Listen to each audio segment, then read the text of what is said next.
Decoding संत या सिरीजमध्ये आज आपण बघणार आहोत संत निवृत्ती महाराजांविषयी. संत निवृत्ती महाराज हे संत ज्ञानेश्वर महाराजांचे थोरले भाऊ आणि त्यांचे गुरु देखील होते.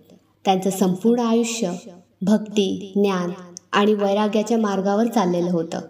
एकदा निवृत्ती महाराज आणि संत ज्ञानेश्वर दोघं प्रवास करत होते. वाटेत त्यांना एक भुकेलेला कुत्रा दिसला.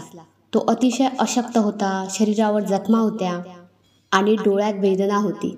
ज्ञानेश्वर महाराज लगेच पुढे गेले, पण निवृत्ती महाराज त्या कुत्र्याजवळ बसले आणि आपल्या आंघोळीच्या पाण्याने त्यांच्या जखमा धुवून काढल्या. शेजारच्या भिक्षेत मिळालेल्या भाकऱ्या त्याला दिल्या. ते म्हणाले, प्रत्येक प्राणी ही प्रभूची मूर्ती आहे. भक्ती म्हणजे केवळ ध्यानधारणा नाही, तर प्रत्येक प्राण्यात परमेश्वर पाहणं हेच खरं साधन. ज्ञानेश्वर महाराज हे पाहून अभिमानाने म्हणाले, गुरु म्हणजे जो जगाला आपल्या कृतीनं शिकवतो आणि तुम्ही हे रोज करत आहात. संत निवृत्ती महाराजांनी भक्ती, सेवा आणि समत्व हेच खरे धर्माचे मार्ग असल्याचं जगाला शिकवलं. त्यांनी वेदाचे सार सामान्य माणसांपर्यंत पोचवायचं काम केलं आणि अनेकांना अध्यात्माचा मार्ग दाखवला.